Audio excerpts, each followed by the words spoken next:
Hello বন্ধুরা, বাংলা নিউজে আপনাকে স্বাগত। শুরুতে সংবাদের শিরোনাম, পরে বিস্তারিত জানিয়ে দেব আমাদের হাতে থাকা সর্বশেষ গুরুত্বপূর্ণ আপডেট বাংলা সংবাদ।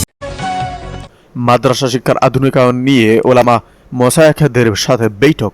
কওমি ও আলিয়া মাদ্রাসা শিক্ষা ব্যবস্থাকে মূলধারায় আনতে আলেমদের সাথে আজ সচিবালয়ে দীর্ঘ বৈঠক অনুষ্ঠিত হয়েছে। মত পার্থক্য পিএসসি আজ বিএসসি পরীক্ষার সিলেবাস ও মূল্যায়ন পদ্ধতিতে বড় ধরনের সংস্কারের প্রস্তাব করেছে। এই নতুন পদ্ধতিতে রাজনৈতিক প্রভাবমুক্ত নিয়োগ কতটা নিশ্চিত হবে তা নিয়ে আলোচনা চলছে। গত 17 বছরে আইনি সহায়তায় রেকর্ড সুফল পাচ্ছে কারা? 2009 থেকে 2026 সাল পর্যন্ত 2 লাখেরও বেশি মামলা নিষ্পত্তির তথ্য প্রকাশ করেছে এনএলএওসি। সরকারি খরচে বিচার পাওয়ার এই নতুন পরিসংখ্যানে কি আছে? মধ্যরাতে বঙ্গভবনে বিশেষ ডাক, নতুন কোনো অধ্যাদেশের প্রস্তুতি। আজ রাতে রাষ্ট্রপতির সাথে দেখা করতে গেছেন আইন উপদেষ্টা। জরুরি কোনো আইন পাশের প্রক্রিয়া কি শুরু হলো? বিস্তারিত আসছে। বিদ্যুৎ উৎপাদন বাড়াতে কয়লার নতুন চালান আসছে। পায়রা বিদ্যুৎ কেন্দ্রের জন্য ইন্দোনেশিয়া থেকে বড় একটি জাহাজ আজ বন্দরে পৌঁছেছে। লোডশেডিং কি তবে কমবে? শিক্ষা কারিকুলাম নিয়ে জাতীয় সেমিনার, ফিরছে কি আগের পদ্ধতি? বিশেষজ্ঞ কমিটির মতামতের ভিত্তিতে নতুন শিক্ষাক্রমের মূল্যায়ন পদ্ধতিতে বড় পরিবর্তনের প্রস্তাব এসেছে। শিক্ষার্থীদের জন্য এটি কি স্বস্তির হবে? ঢাকা উত্তর সিটি কর্পোরেশনের প্রশাসক নিয়োগ, বিদায় নিলেন মেয়র। অনাস্থা প্রস্তাব ও আইনি জটিলতায় অপসারিত হলেন উত্তরের মেয়র। নতুন প্রশাসক হিসাবে কার নাম চূড়ান্ত হয়েছে তা আজ বিকালে জানানো হবে। ভারত ও বাংলাদেশ সীমান্তে উত্তেজনা কি কমছে? ভারতীয় পররাষ্ট্র মন্ত্রণালয়ের মুখপাত্র আজ বাংলাদেশের সাথে সম্পর্ক নিয়ে বিশেষ মন্তব্য করেছেন। ট্রানজিট এবং কানেক্টিভিটি নিয়ে দিল্লির বর্তমান ভাবনাটি কি? এদিকে ওয়াকআউটের পর ফের অধিবেশনে ফিরলেন বিরোধী দলের এমপিরা। ত্রয়োদশ জাতীয় সংসদের প্রথম অধিবেশনের 12তম দিনে বৃহস্পতিবার বিকেলে আবারও জাতীয় সংসদে ফিরে যোগ দিয়েছেন বিরোধী দলের সংসদ সদস্যরা। সন্ধ্যা 7:15টার দিকে তারা সংসদে ফেরেন। এর আগে বিকেল 5:56 বিরোধী দলীয় নেতা ডক্টর শাফিকুর রহমান ওয়াকআউটের ঘোষণা দেন। তিনি বলেন, দুঃখজনক হলেও সত্য, বিরোধী দলের যৌক্তিক বাধার পরেও যে কয়েকটি গণবিরোধী বিল পাশ হয়েছে আমরা তার দায় নিতে চাই না, তাই আমরা সংসদ থেকে ওয়াকআউট করছি। এ বিষয়ে স্বরাষ্ট্রমন্ত্রী সালাউদ্দিন আহমেদ বলেন, বিরোধী দল আইন প্রণয়নের সব রেকর্ডিংয়ে অংশগ্রহণ করেছেন। এরপরও ওয়াকআউটের অর্থ কি তা নিয়ে প্রশ্ন তোলেন তিনি। বৃহস্পতিবার সংসদে স্থানীয় সরকার পৌরসভা সংশোধন বিল 2026 উত্থাপন করা হয় এবং কণ্ঠ ভোটে বিলটি পাশ হয়। বিরোধী দল ভোট দেয়নি। এছাড়া অন্তর্বর্তী সরকার জারি করা 133 অধ্যাদেশের মধ্যে 72টি বিল সংসদে। এদিকে জামায়াতকে পাকিস্তানি বাহিনী দেশীয় সহযোগী দলের নাম রেখে জমুকা বিল পাস।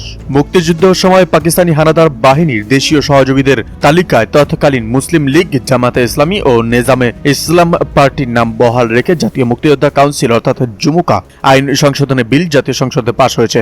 এতে জামাতের পক্ষ থেকে আপত্তি জানিয়ে বক্তব্য তুললেও তবে তাদের জোটের সঙ্গী এনসিপি পক্ষ থেকে এই বিলের কোনো আপত্তি নেই বলে স্পিকারকে লিখিতভাবে জানানো হয়।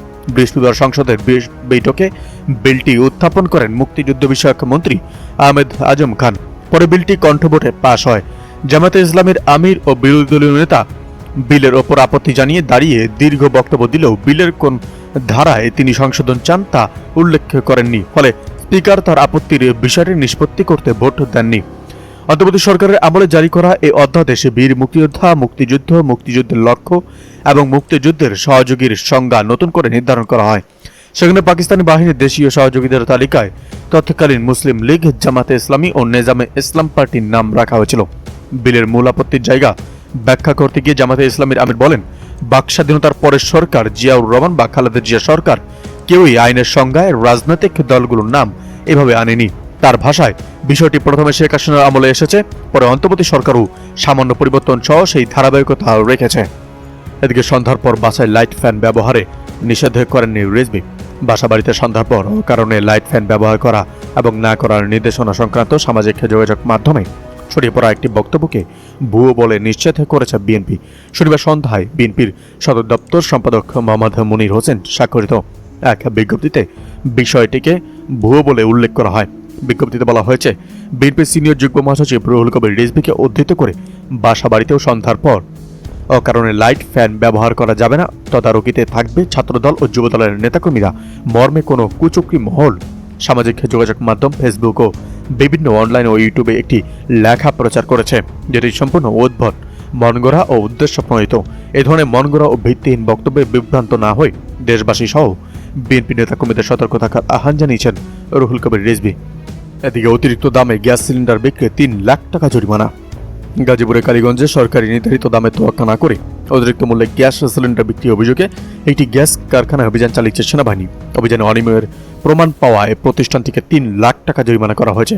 সোমবার দুপুরে কালীগঞ্জ পৌরসভার ঘোনাপাড়া মোলগাঁও এলাকায় অবস্থিত বিএম এনার্জি বিডি লিমিটেশনের কারখানায় এই অভিযান পরিচালনা করা হয়। জেলা প্রশাসনের নির্বাহী ম্যাজিস্ট্রেট মোহাম্মদ ফয়সাল বিষয়টি নিশ্চিত করেছেন। তিনি জানান, দুপুর থেকে বিকেল পর্যন্ত পরিচালিত এই অভিযানে দেখা যায় সরকার নির্ধারিত পাইকারি মূল্য থাকার পরেও কারখানাটি বেশি দামে গ্যাস সিলিন্ডার বিক্রি করছে। এই অনিয়মের দায়ে ভ্রাম্যমাণ আদালতের মাধ্যমে প্রতিষ্ঠানটিকে অর্থদণ্ড করা হয়। অভিযান প্রসঙ্গে গাজীপুর আর্মি ক্যাম্পের মেজর অর্ণব দে আকাশ বলেন, এটি একটি ফলো আপ মোবাইল কোর্ট অভিযান। এর আগে গাজীপুরের বিভিন্ন এলাকায় পাইকারি ও খুচরো পর্যায়ে একাধিক অভিযান চালানো হয়েছে। তারই ধারাবাহিকতায় এদিন স্যাটেলাইট গ্যাস প্ল্যান্টে অভিযান পরিচালনা করা হয়। তিনি আরও জানান, তদন্তে দেখা গেছে গ্রাহকদের চালানে সরকারের নির্ধারিত মূল্য উল্লেখ থাকলেও বাস্তবে মোবাইল ব্যাংকিং ও ব্যাংক ট্রান্সফারের মাধ্যমে অতিরিক্ত অর্থ আদায় করা হচ্ছে। এমন অভিযোগটি শুধু একটি প্রতিষ্ঠানের বিরুদ্ধে নয়, আরও কয়েকটি প্রতিষ্ঠানের বিরুদ্ধেও রয়েছে বলে তিনি উল্লেখ করেন। এদিকে সরকার এত ভীত কেন, প্রশ্ন রুমিন ফারহানার। জুলাই অভ্যুত্থান নিয়ে সংসদে 2 দিন ধরে চলা আলোচনায় বক্তব্য দেওয়ার সুযোগ দেওয়া হয়নি এমন অভিযোগ করেছেন ব্রাহ্মণবাড়িয়া